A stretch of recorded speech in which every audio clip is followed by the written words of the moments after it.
already brings powerful lessons about purpose and free will. To imagine that such an exalted being was made by God with perfection, beauty, and power leads us to reflect on how the freedom of choice is present from the very genesis of creation. Just as angels were made for divine service, humans also carry this mark of freedom, the same that can either elevate us or make us stumble. It's a bit like life. No one forces anyone to follow a path, but the choice is always there, waiting for each one of us. Beyond divine intentions, the creation of Satan demonstrates that even the most sublime beings are vulnerable to the power of their own consciousness. He wasn't made for perdition, but as an example of divine glory. God gave him everything a created being could desire: beauty, intelligence, and a place of prominence. But as happens with humans, the desire for more can arise precisely from what we have in abundance. This reflection applies to any situation where success or power leads us to want to exceed our limits. Perhaps, when we think of the creation of Satan, we are tempted to ask, why would God create a being who could turn against him? Herein lies the beauty of mystery. Just like us, Satan received the freedom to make his own choices and carve his path. This act of creation, then, isn't a mistake, but a proof of divine trust in free will. Just like the angels, we are all constantly faced with decisions that can bring us closer to or further from our own essence. This leads us to ponder what it really means to be free and make choices. Satan's rebellion is one of those points in history that makes us think about the power of influence. Imagine the necessary impact to convince other angelic beings to join in a cause of disobedience against the Creator himself.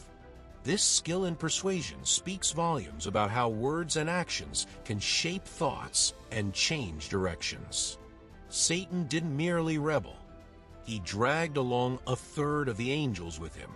It's similar to a company where a charismatic leader can influence and even divert the entire team's course, for better or for worse.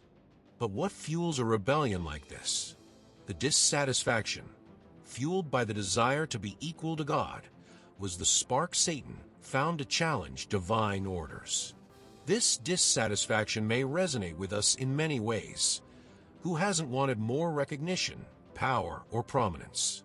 It's a reminder that when we don't channel these desires positively, they can turn into something dangerous. Deep down, it's a call to reflect on our own ambition and the balance between wanting more and respecting boundaries.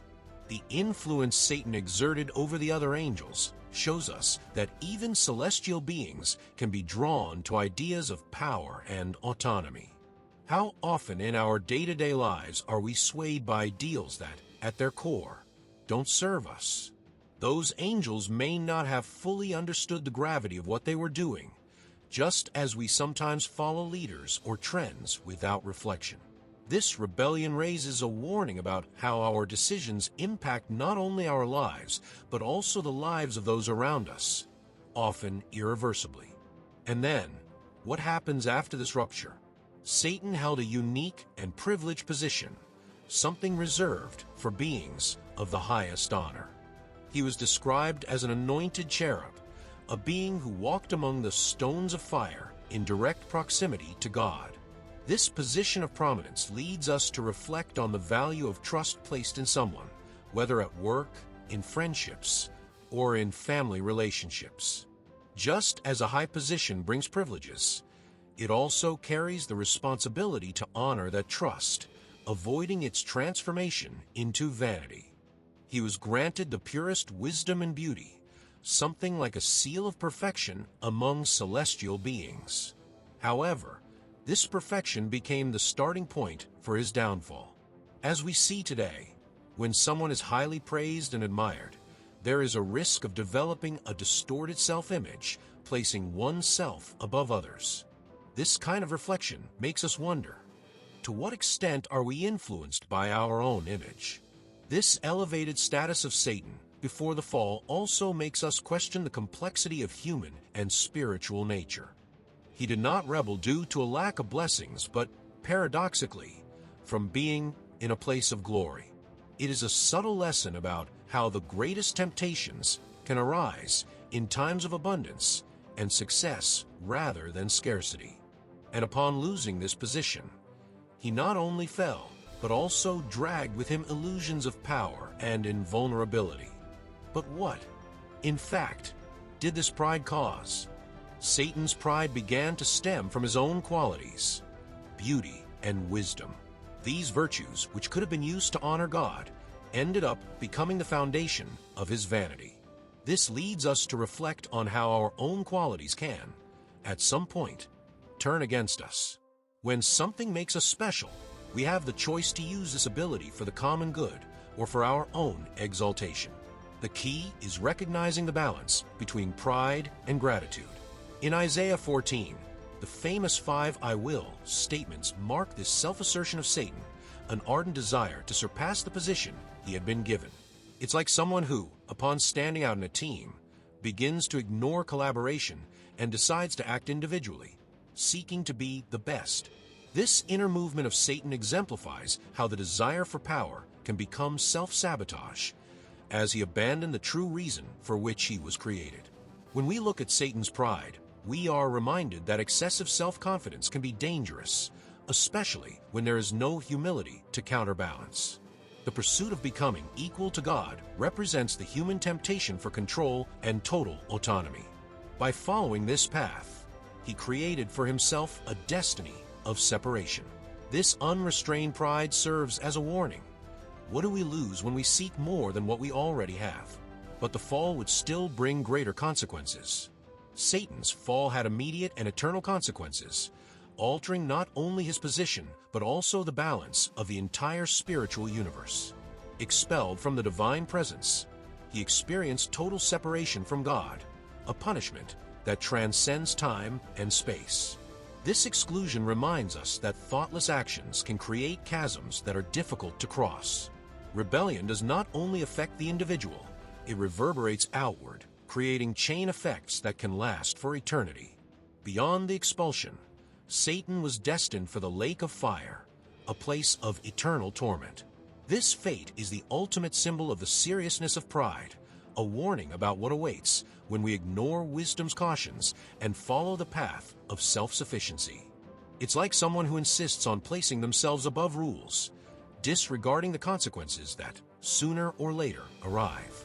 Justice, in the end, makes itself present and does not forgive those who seek only themselves. This separation and final judgment represent definitive condemnation with no return. Pride transformed a perfect being into something that distanced itself from all that is holy. It serves as a reminder of the importance of staying grounded, knowing that every action has a return. After all, for every rebellion, there is a consequence, and for every pride a fall. However, the story still holds a fate reserved for those who followed him. The eternal punishment of Satan and his followers marks complete separation from God, a point of no return. This image of the lake of fire represents more than a physical punishment. It is spiritual destruction, a total loss of communion with the Creator. Just as any drastic decision, the consequences here are irreversible, and this reminds us that poorly thought-out choices can distance us from what is most important. This applies to everyone, in both small and large daily decisions. This fate, reserved for Satan and the fallen angels, is the ultimate consequence of a life of rebellion and pride. In practical life, we have many examples of people who, by seeking only their own benefit, end up isolated. It is the natural effect of choosing to distance oneself from the greater good. Similarly, the angels who fell with Satan became enemies of everything God represents and thus distanced themselves from the original purpose for which they were created. This eternal punishment teaches us about the consequences of a life without divine purpose. Choices and paths that distance us from love and wisdom may seem appealing, but ultimately, they lead to a kind of emptiness and suffering. The end of the story of Satan and his followers is a warning about the risks of losing sight of what truly matters. But there is still more to understand about the numbers and the influence he had. Satan's rebellion was not an isolated act. 1/3 of the angels followed the path of rebellion, demonstrating the power of influence. This number, mentioned in Revelation 12 verse 4, leads us to think about how leaders and influencers can sway crowds, whether for good or for bad. How many times in history have we seen examples of charismatic figures leading others astray for their own interests? Popular wisdom teaches us to choose carefully whom we follow. Satan's initial status as an anointed cherub, serving close to God's throne, highlights how elevated his position was before the fall. This indicates that, even among beings of great power, personal choices matter. It's like someone in a high corporate position. The responsibility is immense, and any deviation can be fatal, both for them and for those who follow. This fall profoundly impacted the spiritual world and underscored the importance of being attentive to surrounding influences. These insights help us understand that behind every wrong choice lies consequences on a large scale. For Satan, the price was high, but he dragged with him a significant number of beings, altering the balance of the celestial world. These numbers serve as a lesson. The impact of our actions can be greater than we imagine, influencing not only our lives, but also the lives of many. And by understanding these effects, we begin to see the complexity of what his fall truly was and his persistence in error.